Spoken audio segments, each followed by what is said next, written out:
Hey guys, welcome to the Quick Talk Podcast, the only show handcrafted for small business entrepreneurs looking to explode their business. It's time to get your mind right so you can get your grind right. Are you ready?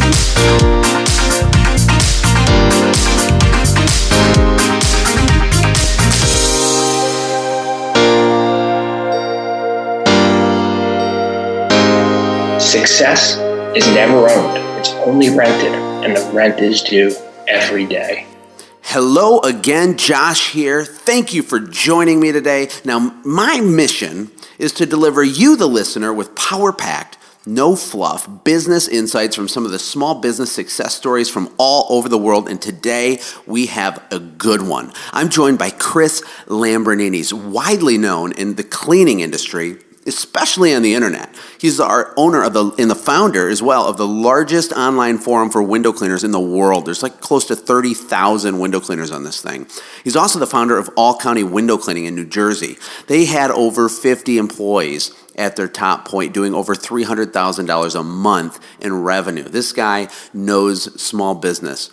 I heard a story about Chris. When he was a kid, he would clean $1 bills and stack them up in neat little piles. This guy was eating bologna sandwiches, living on nothing when his business was doing $100,000 a month. This guy is hardcore, and I can't wait to get into the interview. Chris, how are you?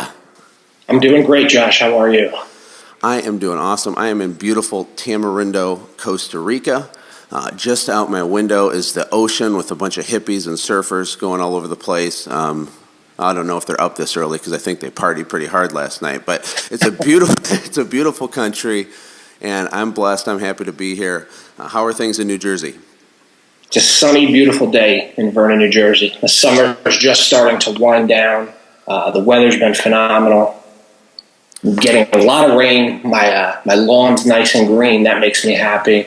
And all in all, it's been a great summer. One of the first times I went to New Jersey, the only way I pictured New Jersey was just cement everywhere, which actually isn't the case. It's a mountainous, hilly, green, woodsy place. And I think Jersey Shore kind of ruined you guys, for the rest of the nation, because I just pictured a big cement paradise out there. Yeah, that's everybody's first thought about New Jersey, typically because you fly into Newark Airport and that's all you can see as you're coming down. But once you venture out about an hour or so, it's really just full-on woods. I live on basically an old farm property, and we're very out in the woods here. I just want to dive right in here because you have such a unique story. I mean, first of all, in the cleaning business, it can be a very hard business to scale. I know in my cleaning business, we had some success, but one of the hardest things is to scale because it's an intimate thing. You're inside people's homes. You're inside $1 million homes. You're in their bedroom. You're in their bathroom. You're cleaning their glass. And it's not something that you can do easily sometimes. I think because with staff issues, employee issues, building a scalable model that involves trustworthy employees that have high-level demeanor going into people's homes.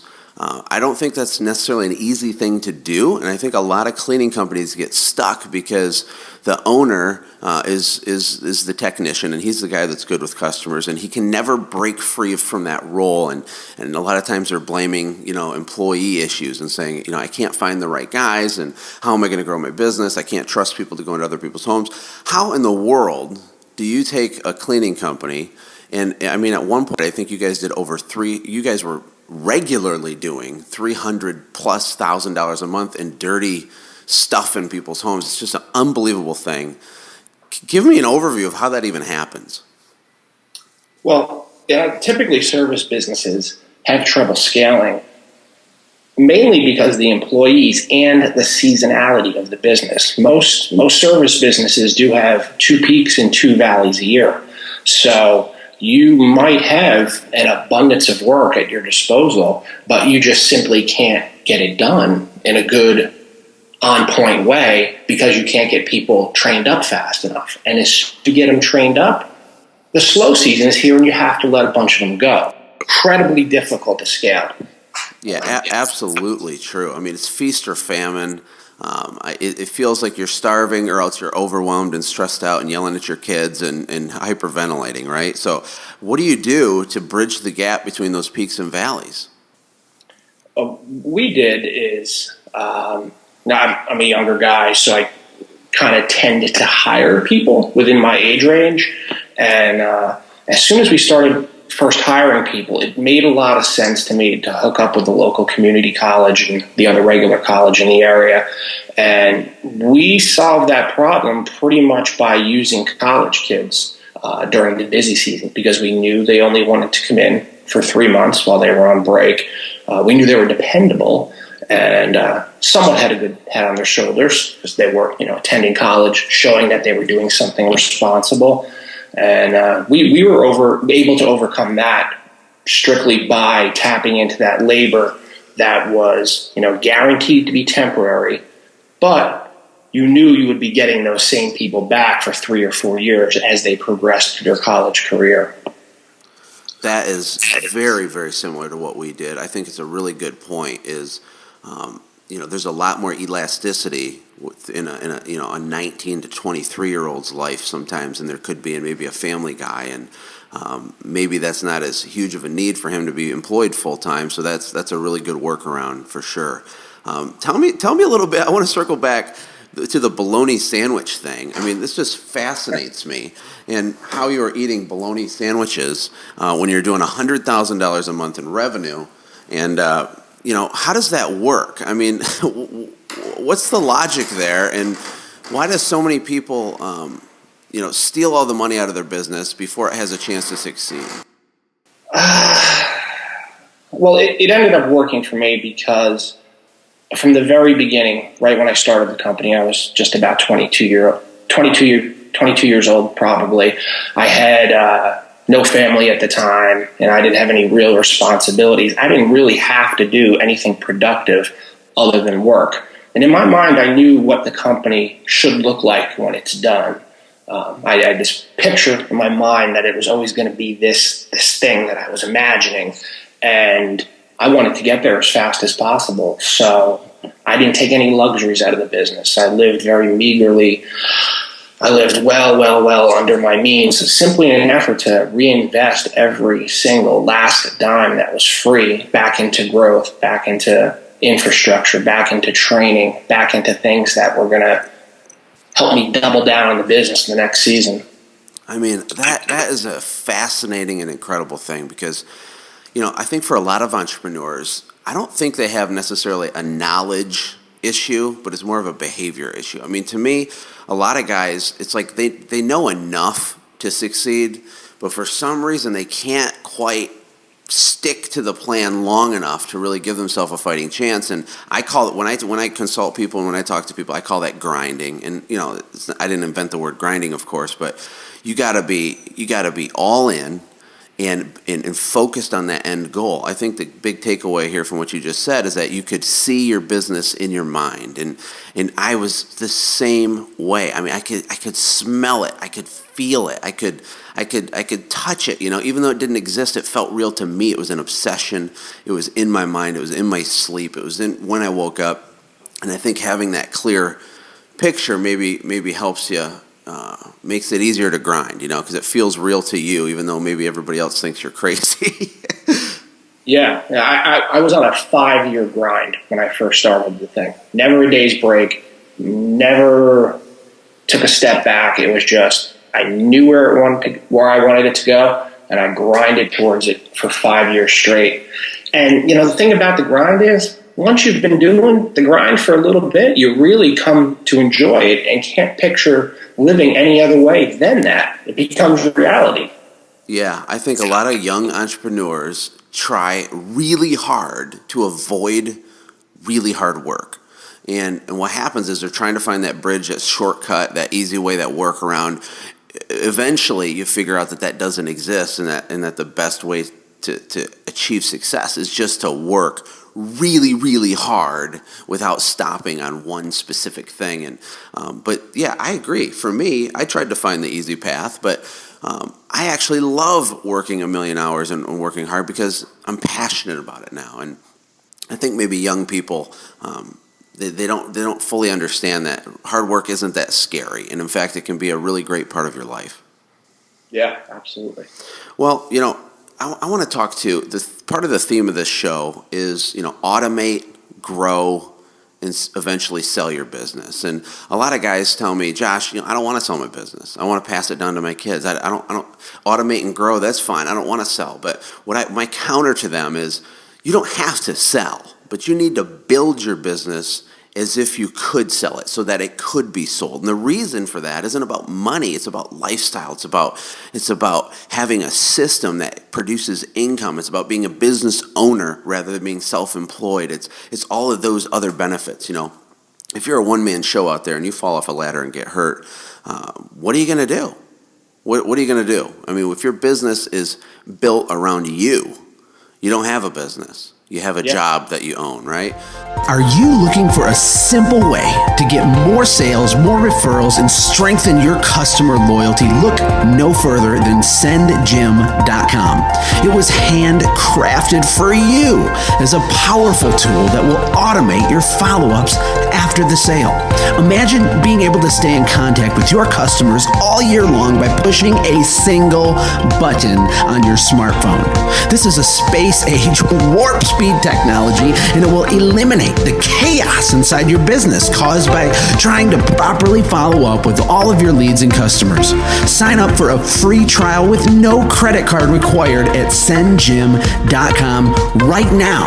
What are you waiting for? And out of automate, grow, sell, out of those three things, which one of those do you think is your strong suit? Growth and automate. I'm really good at breaking down things that need to be done into a set of processes and slowly going through each of those processes and refining it, tuning it, and tweaking it to where it can be set up where you have almost no involvement in it other than checking on a couple progress reports here and there. Reduce the business down to a weekly report, and boom, you drink your coffee, and if your business is healthy or if it's sick, if it's on pace or it's off pace. What an incredible thing. Yeah. I have certain metrics that I'll look at once a week. I'll have certain metrics that I look at once a month, once a quarter. But really, my daily set of things I'm looking at, I am actually looking at it on a daily basis so I can keep a real good finger on the pulse of the business. I think understanding your numbers is another critical thing that people miss. So I talk to a lot of people that are just starting out. That I'll ask them questions like, what's your crew hour? What's your target rate per crew hour? What's your target rate per man hour? What's your weekly revenue goal? Your daily revenue goal? What's your monthly revenue goal? What's your year over year goal? Your month? It's like they have to really stop and think. And I think it's important that you should know these numbers in 1 second. They should be a part of your thought process all the time. I know for me, it was all about revenue metrics and daily production metrics and sales, close rate and stuff like that. Is there any other metrics that I'm missing here that were important in your business?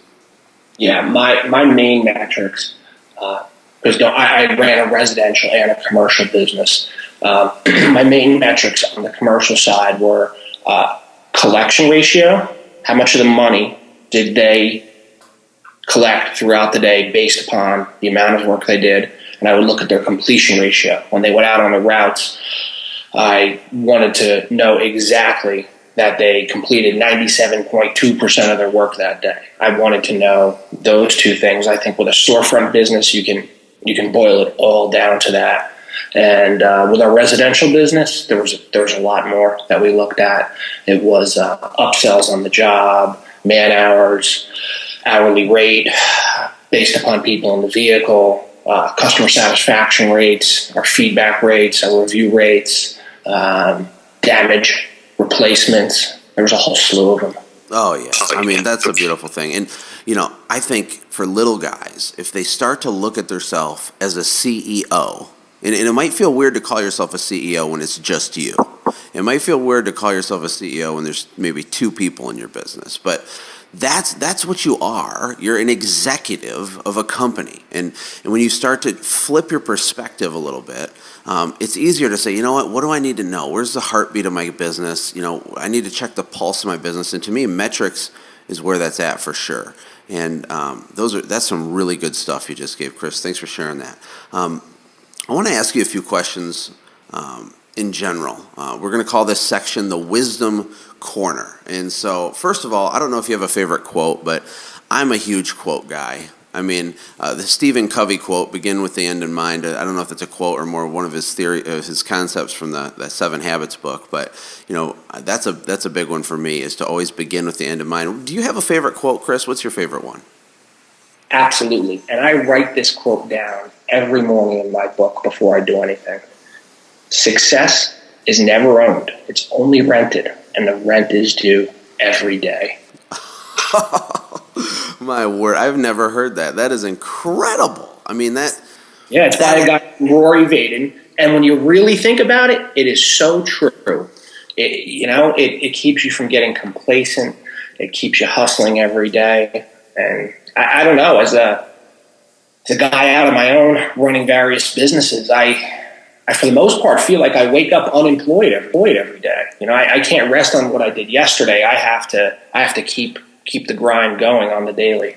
Unbelievable. I mean, that is absolutely true. And I think even when you have a measure of success, you still have that knot in your stomach. I know, at least I do. I'm still hungry. There's still a lot more to be done. And, the Lord giveth and the Lord taketh away, man. And any success that you think you have could probably evaporate a number of different ways very quickly. So I think that's an incredible way to start your day. Yeah, absolutely. What is the biggest business mistake you've ever made? And if we could focus on the window cleaning business too, I still want to talk about your forum and all this stuff you're doing in the industry. You've really shaken some things up. But with the cleaning business, I know you had over 50 employees at one point. I don't even know how many trucks you had, dozens of trucks, just craziness. And during that journey, what's the toughest mistake that you've had to deal with? Really, and I've repeated this mistake throughout all my businesses. Our frontline window cleaning guys were very good, very systemized. I put a lot of systems in place to make sure everything went off smoothly every day. But where I really lacked was with the office systems. I found over time I was basically abdicating job roles to people as opposed to delegating them. When I say abdicating, abdicating the responsibility. Like, all right, it's all on you and I'm going to forget about it now. And I think sometimes that allows you to slip into complacency a little bit. You start relying on people and not systems. And, I've let my people, unfortunately, sometimes over the years be trained by the tribal method as opposed to a dedicated training process. So there's not one specific mistake, but all the mistakes I can think of can be boiled down because I did those things wrong. Oh my word, I hope you guys are listening out there, because this is a huge, huge mind bomb, okay? Let me recap what Chris just said. There's a difference between abdicating to employees and delegating to employees, and there's a difference to having your business rely on a system as opposed to having it rely on a person. This is a major point. If you get anything out of this interview, Chris, I think that's a big one, because for me, the first time I got really, really, really hurt by an employee, it was like getting punched in the stomach. When an employee left and the business suffered for a while, that's when the light bulb went off for me, that I said, wait a second, this whole area of my business was way too reliant on this guy rather than a system. Is that kind of what you mean by that? Yeah, absolutely. Yeah. And it caused some, pretty devastating losses in the company when somebody that was there for 5 or 6 years and they ran a whole head of a department, poof, up and left. Whether they got another opportunity or headed out with another coworker and they couldn't do it anymore. It can cause some serious damage to your business if you let it go on too long. Oh, huge, especially if you only have one guy or two guys and that happens to you early in your growth stage of your business. it can really, take the wind out of your sails, take away your motivation. I think a lot of guys don't ever get going on the growth because maybe that happens 2 or 3 times in a row before they can scale, and they think, this is useless. I'm never going to grow this business. You can't find good help. But guys, there's hope. There's power in the system. You can protect and hedge your bet against the employee, blowing your company apart by properly understanding and using systems. Chris, good one. Listen up. Now remember, being self-employed is not the same as being a business owner. And if you are looking for a way to automate your business and build yourself a clear path to the dream that keeps eluding you, then check out my online small business bootcamp. It's a go at your own pace, it's power-packed, it's a mind bomb. It will help you understand exactly how to architecture out and systematize your small business right now so you can finally be back in control. Go to windowwealth.com right now and check it out. Use the code MINDBOMB to save 30%. It's time to invest in yourself. You're a reader. I know that you read. I know you're a podcast guy too. What's the best book you've read in the last year? I read 85 books last year. And 5 are unbelievable. Let me take a step back. For the past 10 years, my favorite book, my turn-to book all the time, was The E-Myth Mastery by Michael Gerber. And last year, a friend recommended to me Scaling Up by Vernon Harnish. He's the author of The Rockefeller Principles. You might have heard of that. But this book is so amazing. It takes all the core how-to principles from the E-Myth Mastery and takes them just to a whole nother level. Basically, the book addresses the core elements of running a business and how to implement them. They break down the 4 core elements of a business to people, strategy, execution, and cash. And it really just clearly lays out a precise path that will guide you through each step and through multiple growth phases in your company. It takes you completely out of the daily view of your business and instantly brings you up to that 30,000-foot level where you can really just see the mechanics on how different things in your business all interact with each other and kind of form a symbiotic relationship. Oh, my word. That I'm a huge advocate. I call it getting in the hot air balloon. But zoom out, guys. In your business, you got to zoom out. And when you're a technician in your business, it's so easy to get stuck on a stepladder perspective. And when you're on the stepladder, you can't even see what's in front of you 25 feet. I mean, you got to be able to zoom out, even if it's an hour a night. Even if you're trapped in your business right now, if you can zoom out, an hour at night and just dream a little bit and get some different perspective. I always say, change your perspective so you can change your directive. But the E-Myth is exactly that, and I definitely want to check out the other book you mentioned. Speaking of zooming out and business owners being overwhelmed and thinking they don't have time to work on systems, what role do you think fear plays, in the mind of business owners? Because I don't think you came from an entrepreneurial family, Chris, and I know I didn't, and you didn't know that you were going to have this gigantic megalithic cleaning success story, right? So when you're in it, trying to do it, was fear knocking at your door like it did at mine? And how do you think that messed with your mind along the way? Oh, it was there every second of the day. There was constant fear.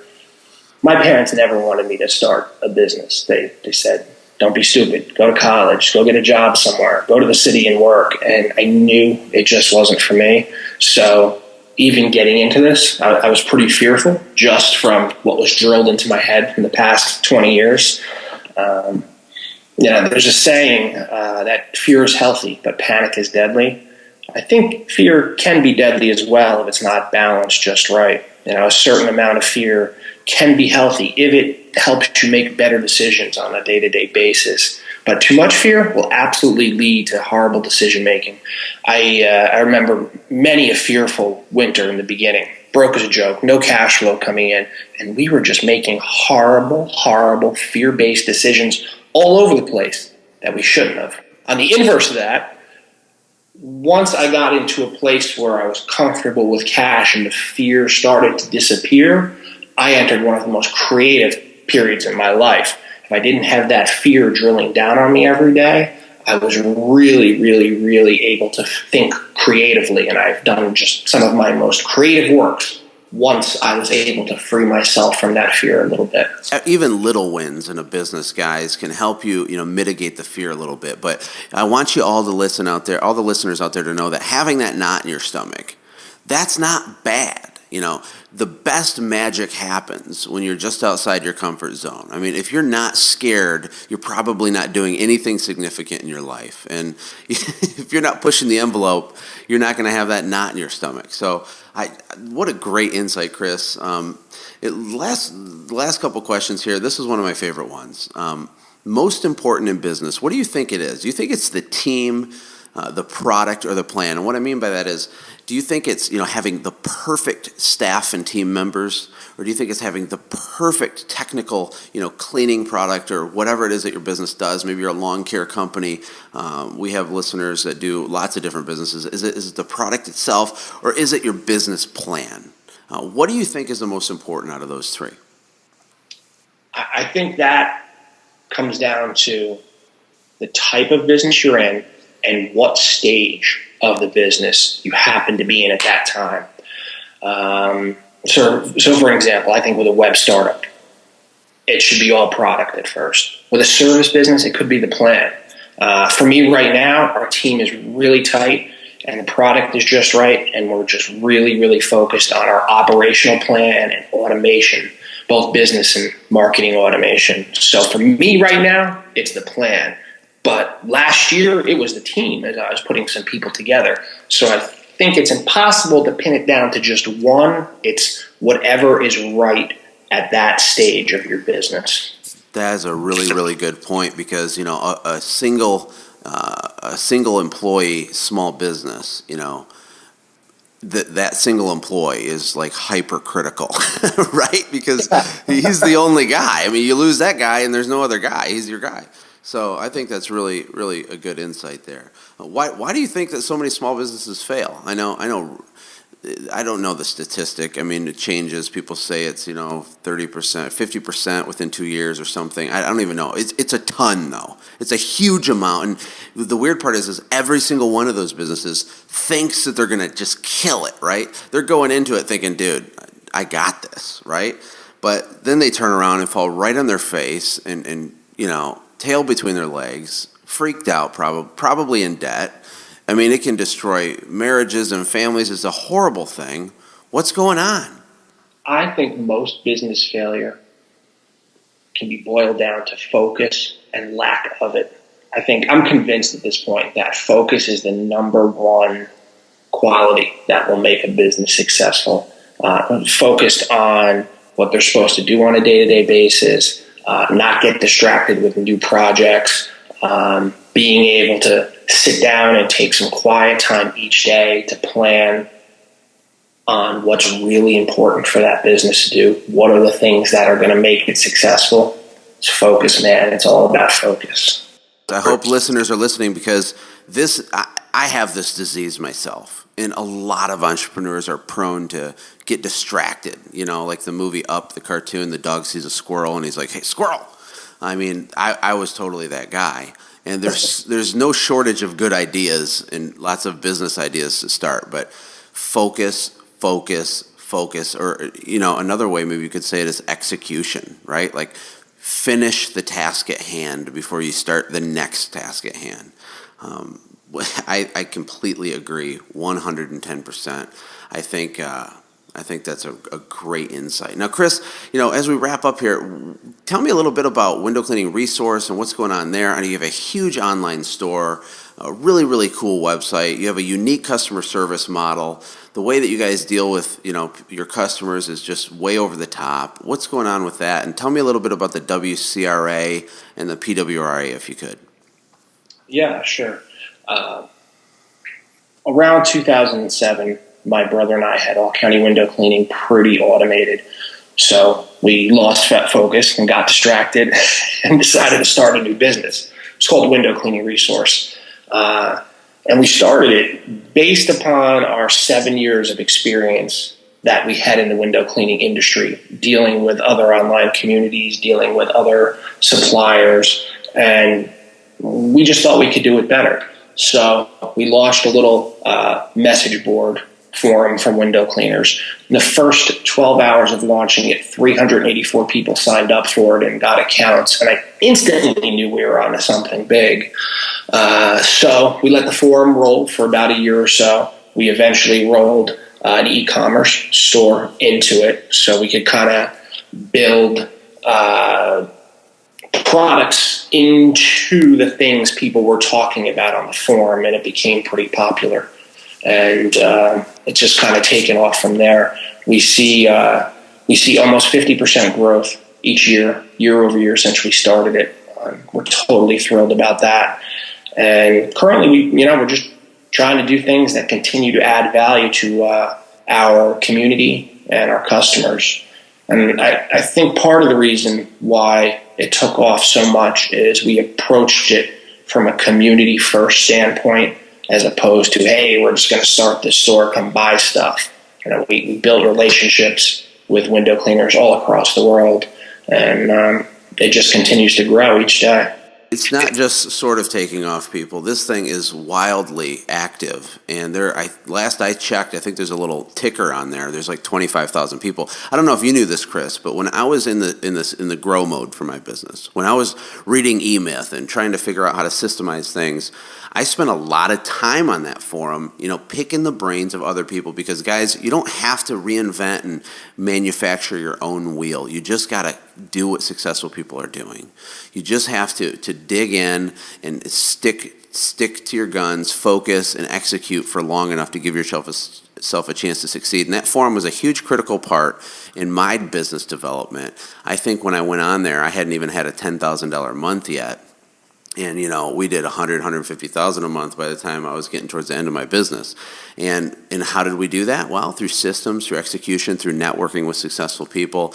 Even if you're not in the window cleaning business, there's a lot of value on this website. It's windowcleaningresource.com. I think I was like the 1,000th sign up or something. I was really close to the 1,000 number. I don't know.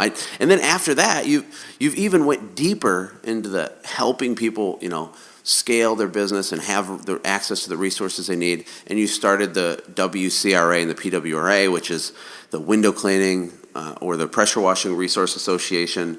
Tons of great tools and stuff. Can you give us a brief overview of what that is? Yeah, sure. It's basically a window cleaning and a pressure washing association for window cleaners and pressure washers. We ended up starting it because, 3 or 4 years into starting the forum, we started to get thank you letters from people every day. We were getting 3 to 4 really nice emails each day saying, I just wanted to thank you. I was able to come to this forum, learn so much stuff, and start a successful business because of it. Today I'm out on my own and I'm doing well. And we were absolutely blown away by that. So what we decided to do was basically take all the material we have created from my old business, All County Window Cleaning, all our marketing pieces, all our systems, all our paperwork, our documents, our safety manuals, our training manuals, and put them up online. So we started the WCRA with a low cost of membership. It's like $349 a year. And for that, you get full access to everything I personally created for my window cleaning business. And everything's right there. If you go through it and follow the steps, you can build yourself a really outrageous business in a quick amount of time. That's an unbelievable thing because, think about before technology. How in the world would some guy with a few $100 in a dream who wants to start a business get instant access to the literal, and I know how hard it is to build out a system from scratch, Chris. Because my whole business was systemized, and it's not a fun thing to do to create these things when you don't have a starting point. But it's amazing that they can start out with all of that stuff laying right in front of them for a few $100s, and plus it's the community, it's the other people you network with, it's the events you have each year, it's all the stuff. But it's truly an unbelievable value and a huge leverage of time and money to have access to that. Yeah. I wish I had it when I started. I would have shaved years off what I learned. Absolutely, Chris. In closing here, what's next for you? What's on the horizon? What are you working on? What's something you're excited about right now? Give us a little insight into where you go from here, because by a lot of standards, a lot of accounts, you're killing it in what you're doing now. Is it just going to be more, just bigger and more of what you're doing now, or is there something else coming? We are going to continue to develop and niche down into the professional window cleaning market. For the past 4 years, I've been trying to acquire the domain windowcleaner.com, and I finally just won the auction for it. So we're going to be building out a pretty amazing website there for window cleaners. I'm not ready to divulge all the specifics of it, but it's going to be my final project, the final big thing we work on, the end-all, be-all destination for professional window cleaners around the globe. Well, that sounds really awesome, Chris, and I know that you're the right guy for the job on that. Everybody keep that in your notebook, windowcleaner.com. I don't think it's quite ready yet, but that's something you're going to want to keep an eye on. And again, this isn't just for window cleaners. I mean, I view all businesses as having the same basic infrastructure. You have a customer life cycle, you have sales, service, operations. All those things need to be systemized. And whether you're mowing someone's lawn or you're power washing someone's house or you're cleaning something that's dirty, it doesn't matter. That's just the product portion of the business. And I think you can get a lot of value and insight from Chris. Chris Lambrinides, thank you so much, man. I appreciate it. You're such a inspiration. The story coming from nothing, building this huge business, unbelievable. Do you have any last thoughts? Just thank you very much for having me on, Josh. I loved it. It was fun. Hey, thanks for hanging out, friends. And from all of us here at the Quick Talk Podcast team, we hope you loved today's show. We hope that you were inspired to become a doer and not just a listener. Apply what you've heard today in your own business and watch things change for the better. Lastly, remember that all the money in the world can't save your soul. Seek first the kingdom of God, my friends. We'll see you next time. For more information about the Quick Talk Podcast or Joshua's other businesses, visit our website, quicktalkpodcast.com. Have a blessed day.